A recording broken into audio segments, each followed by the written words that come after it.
Welcome to Beacon's IDC. IDC stands for Innovation and Discovery Center. Let's go in and check out what's happening. Students use the IDC check-in QR code here to check in and set their timers and clean their hands to get ready to know what their purpose is for being in here. We always have an interesting variety of books that are available as they first walk in. Right now at our Science Zone, students are learning about plants. We did an awesome virtual field trip with the director of the OSU greenhouse, and we learned how to be our own master gardeners. We also down here, we have our chicks that we have been learning about how to take care of and just what is the life cycle of a chicken. And so we've raised them since they've been in the egg and incubating. We've also had a live stream going so students in our community can watch and learn. In our IDC, we have a lot of different kinds of books.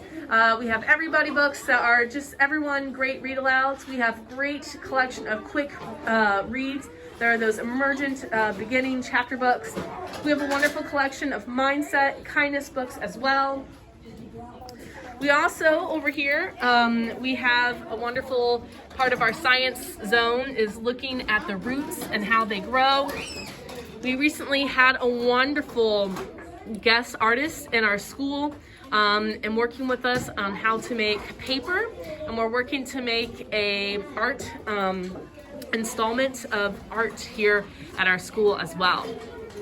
We're also starting to look and wonder a little bit at solar and how does solar power help our earth. Some of the other zones that we have here in our IDC, we have a creation zone. Right now it's free choice, and this is a wonderful place where students love to be creative, and so they can build whatever they want with Legos. In our quiet zone, we have a tent over here. We also have a lot of sensory items down below and baskets for students to use. Over here at the Science Zone, we have a variety of different kinds of slides that students can learn and research and look closely at. So like here's a little peek at duck feathers. Students use their digital microscopes to look at things under the microscope and wonder and grow there as well. Over here in the continuation of the Science Zone, we have how to draw a chicken. So it's a guided drawing zone here. Students love to do a lot of drawing and art as well. The previous zone activity here for Science Center was to learn about different chicken parts, and that went along with our learning about the chicken as well in the life cycle here at Science Zone. We've done a lot of wondering and thinking about our chickens. We've done chick checks to learn a little bit about the development of chickens, and so students can use these eggs here to learn a little bit about the development of the egg and its daily progression.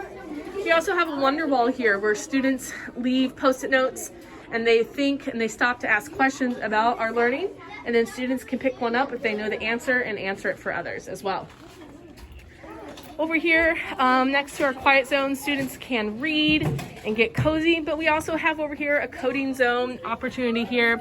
This one is for Dash Robot, so students have access to different kinds of activity cards that they can challenge themselves with using the coordinate grid, or they can build their own challenges using different kinds of planks and boards, and then have the Dash Robot drive from there. Over here at our STEM table, we have two different activities happening right now. We have in the Wonder Zone, students are exploring and looking at forces of motion, and they're exploring marble run tracks. Over here we have another zone happening for coding. This is one of our new robots that we have. It's a tailbot. Students can check it out and explore the early emergent skills necessary for coding. And so they can check and use one of the robots for that. And you can see that it's a wonderful zero entry level bot for learning coding. Over here at our Wonder Zone, this one's all about counting. So we're helping all of our different kinds of learners here. And so in this sensory table right now, students are using different kinds of tools to scoop and count and find all 10 of the animals. And we're recycling and reusing some of our awesome Amazon puzzles that we had from earlier. Over here, this is a creation zone where students can work together on a light table, and they can design right now. It's free choice of their own creation, or they can use some of the Magna Cubics, and they can do here at the creation zone, they can try and replicate some of the other design options that are here as well. They work as teams to design and to create here at this creation zone. Over here, it changes and it flexes. Right now, a little bit more of a quiet space we have for students where they can work on puzzles if they want.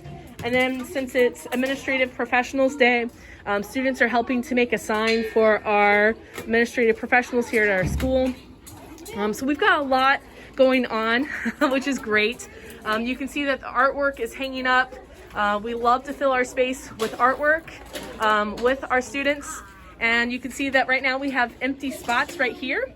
In the coming weeks, we're going to be doing group research and creating our own dioramas of a mini zoo. So students will be working on this asynchronously together to make our own Beacon Zoo. Right now, we have also been working hard to help make our space friendlier for young students to find books. So we've created a system where students can find a book.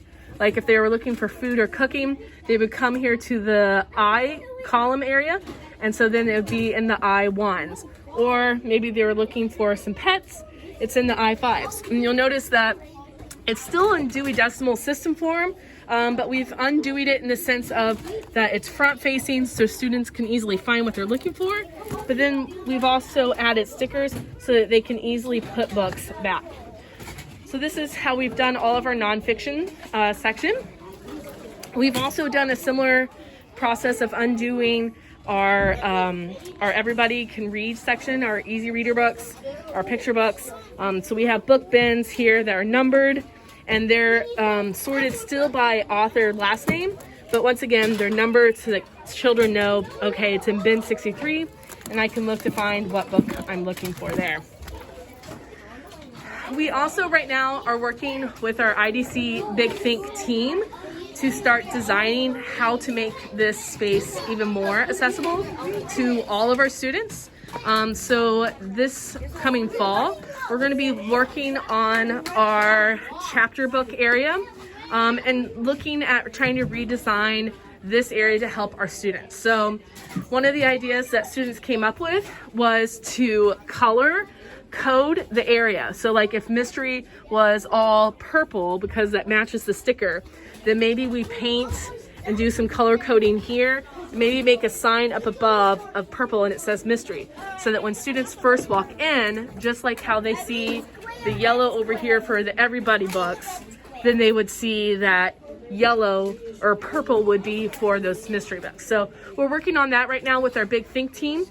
A lot of the creation of these zone activities comes from that Big Think team, where students are the drivers and the creators of what they want to see, and they help to make these zones and activities a realistic thing for everyone to experience. So thanks so much for taking a tour of our IDC. I know it's been a little noisy, but that's the life of our IDC. We like to think of it as something that has a happy hum, where students are exploring, they are engineering, they are being creative, and they're using a lot of the skills that they're going to be using in the workforce in the future.